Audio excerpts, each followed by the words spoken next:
Hi there. It's January 2nd and time for Proverbs 2. Let's jump over there.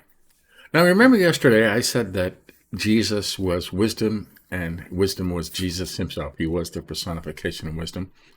There's some other verses we're going to go through. And this is in 1 Corinthians. Okay. Paul's saying 1 Corinthians 24 is the main spot, but we'll start at 23. But we preach Christ crucified, a stumbling block to Jews and folly, foolishness to Gentiles. But to those who were called, both Jews and Greeks, or Gentiles, or us, right?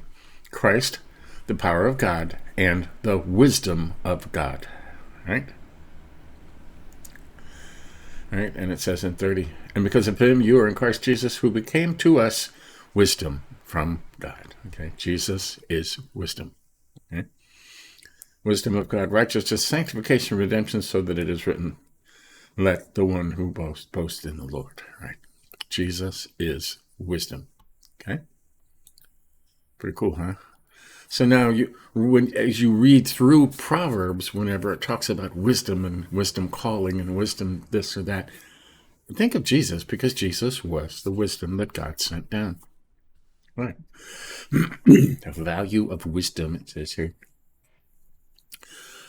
My son, if you receive my words and treasure up my commandments with you, making your ear attentive to wisdom and inclining your heart to understanding. Yes, if you call out for insight and raise your voice for understanding.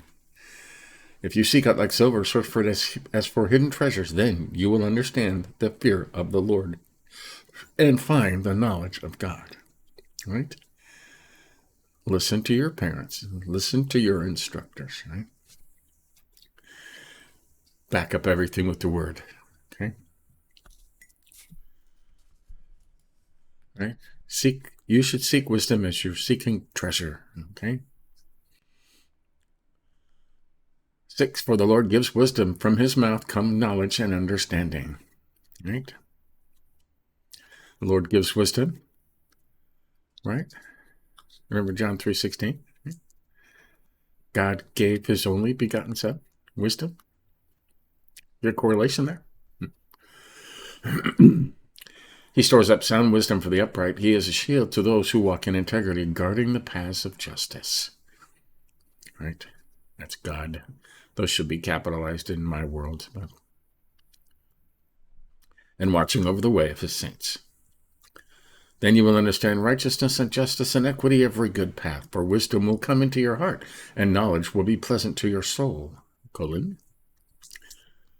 Discretion will watch over you. Understanding will guard you, delivering you from the way of evil, from men of perverted speech. Right? The Lord will protect you from all that stuff. This is like one long sentence, huh? Who forsake the paths of uprightness to walk in the ways of darkness, who rejoice in doing evil and delight in perverseness of evil, men whose paths are crooked and who are devious in their ways. Right? All those people. 16. So you will be delivered from the forbidden woman, from the adulteress with her smooth words, who forsakes the companion of her youth and forgets the covenant of her God. For her house sinks down to death, and her paths to the departed. None who go to her come back, nor do they regain the paths of life. Right? Stay away from these kind of people. Okay? And you got to remember, back then they had nothing else. They didn't have TV or internet, or not a lot of books, just not a lot in the way of entertainment. And this is one of the main ways, right?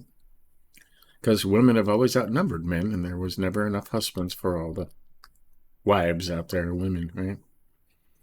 And even some that were married weren't happy, and they did awful things.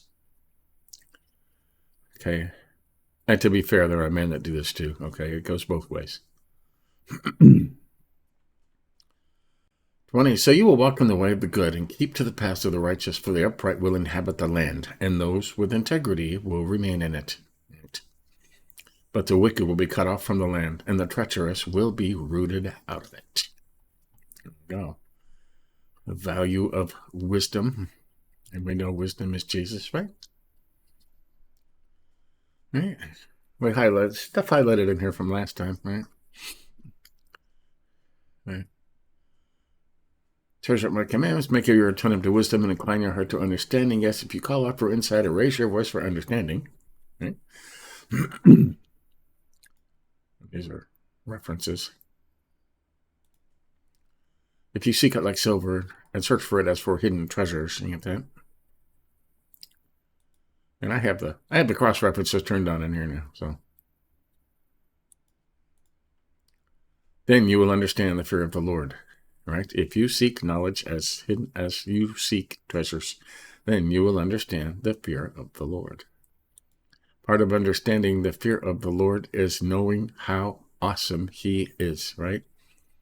He knows every heart, knows every mind, made every person, made this land and the seas and the waters and the skies and the stars. That's pretty awesome power, right? You learn all that, then you will understand the fear of the Lord and find the knowledge of God. For the Lord gives wisdom, from his mouth come knowledge and understanding, right? Gave wisdom. Who else did he give us? Jesus, right? Jesus was wisdom. Okay.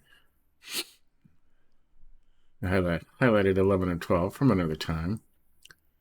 For wisdom will come into your heart, knowledge will be pleasant to your soul. Discretion will watch over you. Understanding will guard you, right? Understanding, discernment. Delivering you from the way of evil, from men of perverted speech. Don't listen to these people. There are a lot of them out there. Especially now, we are in the end times, and there are false prophets coming out of the woodwork to try and tickle your ears and make you feel good. And they're not talking about Jesus, right? And how much he wants you and how much he doesn't want you to go to hell and be in the lake of fire.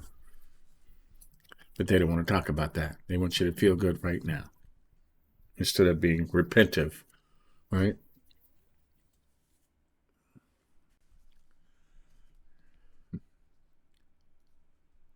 For the upright will inhabit the land, those with integrity will remain in it. Right? I shall not be moved, right? So, there you go. That's Proverbs 6. Just more value of wisdom, preparing us for the Proverbs. Yeah. And it goes on and on. Okay. And we will keep preparing for the Proverbs. Remember, Jesus is wisdom, and we read those. That's in 1 Corinthians, right? 1:24. Yeah, stay tuned later today. We have started our through the New Testament in a year, one chapter a day, okay? There's 270 chapters and 365 days, so we have plenty of time to go chapter by chapter and tear one chapter apart every day, and at the end of the year, be finished with the New Testament. So that'll be cool. Today we are tearing into Matthew chapter 2. It'll go in order all the way to Revelation. So stay tuned for that later on. But give us a like if you think about it. But until later, we'll do it again. See ya.